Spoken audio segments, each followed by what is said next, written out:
इसी डिस्कशन के साथ जो है वो ज्वाइन किया है स्पोर्ट्स की लेजेंडरी खातून एंकर सवेरा पाशा ने। उनसे हम आगे डिस्कशन बढ़ाते हैं। अस्सलाम वालेकुम सवेरा, कैसी हैं आप? वालेकुम अस्सलाम। मैं बिल्कुल खैरियत से हूँ। मीरब, आप लोग सब कैसे हो? हम सब बिल्कुल ठीक हैं। Thank you so much Savera for joining us. और सबसे पहले तो ये बताइए कि बारिश ने मज़ा किरकिरा कर दिया मैच का, और मुझे तो वर्ल्ड कप की फिक्र लग गई है। बारिश ने तो इस पूरी सीरीज के साथ ही यही किया है, और ऑनेस्टली मैं भी आज यही सोच रही थी कि वर्ल्ड कप में भी हम यही सोच रहे होंगे, यही देख रहे होंगे। एक पॉइंट उधर हो गया, एक पॉइंट इधर हो गया, वॉश आउट हो गया, यही बिल्कुल मसाइल चलते होंगे। बिल्कुल ऐसे ही। अगर आपको यूएसए वाला मैच याद हो, वो हारने के बाद जब हमारा इंडिया के साथ मैच था वो भी हम हार गए थे, तो एक मैच पे हमारी उम्मीद टिकी थी और वो भी बारिश की नज़र हो गया था, जिसकी वजह से फिर हम बिल्कुल बाहर हो गए थे। तो खुदा ना करे ऐसी सिचुएशन अगर इस वर्ल्ड कप में भी हो गई तो फिर तो खैराबाद ही है। खैर वो तो मैं कहूंगी हमारी किस्मत के वो फ्लोरिडा था और ये अब श्रीलंका होगा। हाँ अब वो बादल कहाँ कहाँ पीछा करेंगे पाकिस्तान टीम का वो अलग बात है। बिल्कुल ऐसे ही है। सवेरा हमारे साथ गजाल भी हैं, अली भाई भी बैठे हैं। तो गजाल भी पूछना चाह रहे हैं कुछ आपसे। बिल्कुल जी जी पूछिए।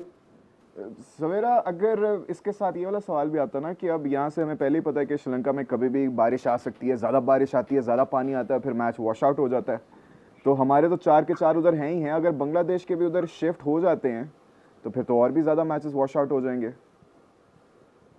देखिए अभी कुछ ऐसी सोर्सेस से खबरें चल रही हैं कि पाकिस्तान क्रिकेट बोर्ड ने ऑफर कर दी कि बांग्लादेश के मैचेस जो है वो पाकिस्तान में करवा दिए जाए। तो अगर बांग्लादेश के मैचेस पाकिस्तान आ रहे हैं तो कोई बात नहीं, पाकिस्तान को भी पाकिस्तान में खींच लेते हैं। बिल्कुल ऐसे ही है। वो फिर मतलब लॉजिक समझ नहीं आता कि फिर श्रीलंका में मैचेस और फिर इंडिया तो पाकिस्तान आएगा नहीं, तो फिर ये इतनी खिचड़ी पैदा करने वाली बात समझ नहीं आ रही है।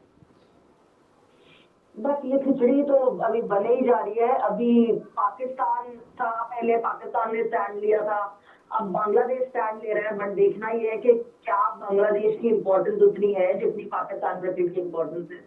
बिल्कुल ऐसे ही है। मैं यही बात 3-4 दिन से करी थी लेकिन कोई मानने को तैयार नहीं था। Thank you so much Savera for this point. अच्छा, एक और चीज़ है कि अगर स्क्वाड पे नज़र दौड़ाई जाए और अगर हम देखें कि हमारे जो प्लेयर्स अभी फिलहाल सिलेक्टेड हैं, डिस्पाइट द प्लेयर जो कि अभी बीबीएल में खेल रहे हैं, या जिस तरह शाहीन की इंजरी है, तो क्या इस स्क्वाड से आप सेटिस्फाइड हैं?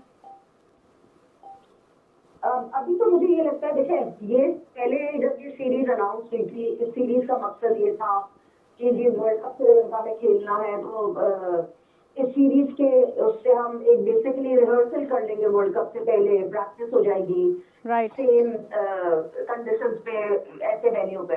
बट देन जब आपका कॉम्बिनेशन ऊपर नीचे होता है, हम कहने को तो कहते हैं 1-2 प्लेयर, मगर वो 1-2 प्लेयर प्लेइंग 11 का हिस्सा है, वो स्क्वाड का हिस्सा नहीं है खाली। बिल्कुल। तो काफी फर्क पड़ता है। तो मुझे लगता है कि अब इस वक्त शायद इस सीरीज को इस तरह देखा जाए कि ये जो यंगर लड़के हैं, जैसे जो मेक श्योर कि आज जो है वो ख्वाजा नाफे को मौका दिया जाए, तो इसी वजह से कि वो एक्सपीरियंस गेज कर ले। बिल्कुल सही है। ख्वाजा नाफे को इस बार हमने ये एक तरह से डेब्यू उनका हो रहा है और विकेट कीपिंग कर रहे हैं, लेकिन हमारे पास जो कमी है विकेट कीपर्स की, ना तो वो ऐसा महसूस होता है कि उस्मान पूरी कर पा रहा है, ना ही ख्वाजा नाफे, और जो ज़बरदस्ती विकेट कीपर साजिदा फरहान के साथ लगाया जाता है। लेकिन इस तरह से एक ही मैच में सिर्फ इस्तेमाल करके बाद में फिर उसको बिठा देना, क्या ये ज्यादती वाली बात नहीं है? ज्यादती वाली बात है, मगर पॉइंट वो ये कि जब ऑब्वियसली जब जो मेन टीम डिसाइड की हुई, देखिए स्क्वाड पाकिस्तान क्रिकेट बोर्ड ने जमा करवा दिया है। बिल्कुल, ये बहुत बड़ी बात है कि अब तक जो है वो पाकिस्तान क्रिकेट बोर्ड की पतली दीवारों से लीक नहीं हुआ वो स्क्वाड। हाँ बिल्कुल, वरना स्क्वाड जमा हो चुका है, और मुझे नहीं लगता कि बहुत सारे लोग कह रहे हैं कि शायद सरप्राइज फैक्टर की तरह ख्वाजा नाफे आ जाए टीम में कीपिंग के लिए, मगर आई डोंट थिंक सो। मुझे लगता है उस्मान ही होंगे। बिल्कुल ऐसे ही है। रिजवान है, फिर उस्मान है। अच्छा, रिजवान को भी थोड़ी सी इंजरी की खबरें बाहर आ रही हैं। आपके पास कोई अपडेट है कि मतलब उनको कोई बॉल लगी है? क्या वो इस नौयत की थी कि उन्हें वाकई में वो थोड़ा पेनफुल साबित हुआ हो? नहीं, मेरा नहीं ख्याल, मुझे कोई ऐसे कोई अपडेट नहीं है। बट ये कि उसके ऊपर कोई फॉलो अप न्यूज आई भी नहीं। उनको जो बॉल लगी थी तो उसके बाद। राइट। आपको पता है वर्ल्ड कप से पहले इस किस्म की कंट्रोवर्सीज भी सामने आ जाती हैं। सवेरा, आज इंडिया और न्यूजीलैंड का भी मैच था। इंडिया ने बड़ा नेक टू नेक आकर मैच जीता है, बिल्कुल ही बॉल टू बॉल स्कोर था। मैच देख रही थी आप?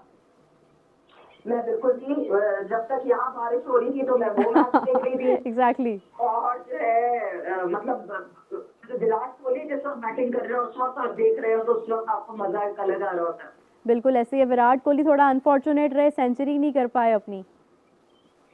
ऐसा ही था, सब तैयार थे, जितने लोगों को मैं अपने सर्कल में जानती हूँ ट्वीट करने के लिए तैयार थे कि हाँ जी सेंचुरी पे ट्वीट बनेगी, बनती है, बट यस 7 रन शॉर्ट।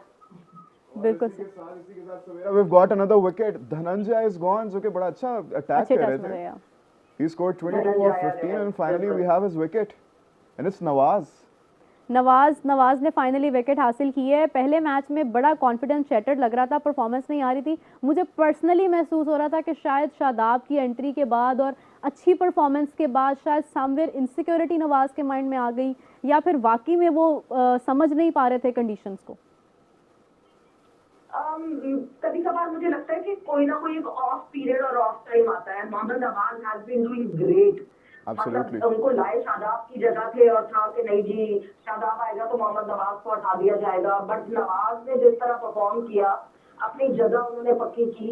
एक आधा ऑफ डे आई बिलीव वो जो था वो ऑफ डे था, एंड शादाब के आने से फर्क पड़ना मुझे नहीं लगता, क्योंकि हमने 7 को ही स्क्वाड जमा करवाया है एंड आई बिलीव कि नवाज का नाम भी है।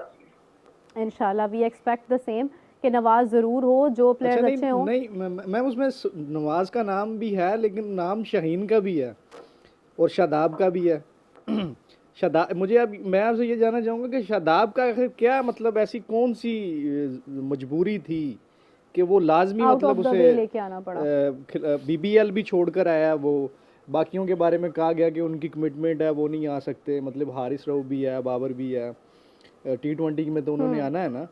तो ऐसी क्या मतलब आपके ख्याल में क्या मजबूरी थी ऐसी कि उसको मतलब लाजमी इन्होंने ऐड किया उसमें?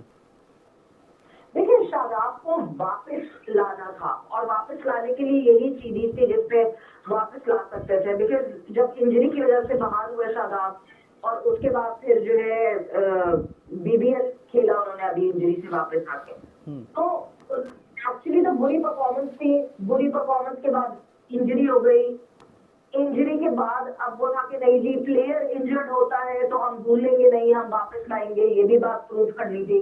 बट हाँ ये सही बात है कि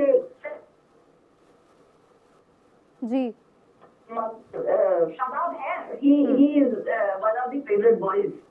फेवरेट है, राइट। अच्छा एक और बहुत फेवरेट है हमारे बॉब्जी द किंग। अभी उनकी बीबीएल में भी उस तरह से परफॉर्मेंस जरा भी नहीं जा रही, रिजवान की तो बिल्कुल भी नहीं जा रही, लेकिन बॉब्जी की भी उस तरह से बिल्कुल भी नहीं जा रही। और उसके बाद हम देखते हैं कि फॉर श्योर मैं कह सकता हूँ कि वर्ल्ड कप की स्क्वाड में तो वो होंगे ही होंगे, इनफैक्ट प्लेइंग 11 में भी होंगे। तो डू यू नॉट थिंक कि उनकी इंक्लूजन जो है वो थोड़ा सा पूरा बैटिंग ऑर्डर को जरा खराब कर देती है? देखिए है तो ये मसला तो है, इसलिए क्योंकि लाइन से आपको सलमान अली आगा क्योंकि कैप्टन है उनको खिलाना है, बाबर सीनियर प्लेयर है, अगर स्क्वाड में होंगे तो बेंच पे कैसे बिठाएंगे, हमारे बड़े मसले होते हैं इस बारे में। फिर ये लाइन से ये दो ऐसे आ गए जो अगर ओपनर तेज खेलेंगे भी तो ये पूरा टेम्पो डाउन कर देंगे। एग्जैक्टली बिल्कुल सही है। आपको कहीं ना कहीं शायद आपको भी एडजस्ट करना है, तो बड़ा मुश्किल है।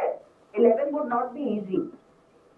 बिल्कुल ऐसे ही है। शादाब की एडिशन के बाद तो बिल्कुल ही चीज़ें थोड़ी सी डिफ़िकल्ट लगती हैं। उस्मान तारिक भी है, वो भी उसके बारे में भी यही कहा जाता है कि वो श्रीलंकन कंडीशंस में बड़ा बेहतर साबित हो सकता है। अबरार अच्छे टच में है, अच्छी फॉर्म में है। मतलब हमारे पास इस वक्त पहली बार ऐसा हो रहा है कि सारे ही अच्छे हैं और जो अच्छे नहीं नज़र आ रहे हैं वो हो नहीं सकता कि आप उनको स्क्वाड में ना रखें या प्लेइंग 11 में ना रखें। जैसे हारिस रऊफ है, हारिस रऊफ की अगर आप एशिया कप की परफॉर्मेंसेस देखते हैं हम लोग तो हम काफ़ी ज़्यादा सोच में पड़ जाते हैं कि हारिस के साथ जाना चाहिए या नहीं, बट बिल्कुल भी इस किस्म की कोई श्योरिटी नहीं है कि हारिस रऊफ प्लेइंग 11 में ना हो। सवेरा, किसी को बाहर करना चाहेंगे आप जो एक्सपेक्टेड स्क्वाड है उसमें से, या आप चाहेंगे कि इस प्लेयर को ज़रूर होना चाहिए स्क्वाड में? Is there any changing you want to do? देखिए सबसे पहले तो मैं चाहती हूँ कि हमने जो पिछली दफा गलती की थी वो हम ना करें। हमें जेन्युइन 2 स्पिनर्स अपने 11 में होने चाहिए, स्क्वाड में नहीं, हमारी 11 में होने चाहिए वो जेन्युइन 2 स्पिनर। राइट। लेकिन फिर उसके बाद जो है शुरुआत हुई है, साहिबजादा फरहान है, फिर बाबर आ जाते हैं तीसरे नंबर पे, उसके बाद सलमान अली आगा, फखर पता नहीं, मुझे कहीं ना कहीं लगता है कि बहुत सारे ना अभी भी लूप होल्स है। हाँ हम कह रहे हैं 28 मैचेस हमने खेल लिए और उनमें अभी तक हमने डिसाइड नहीं कर पाए हम कि what would be our first choice 11। बिल्कुल ऐसे ही है, स्टिल वी आर कंफ्यूज्ड।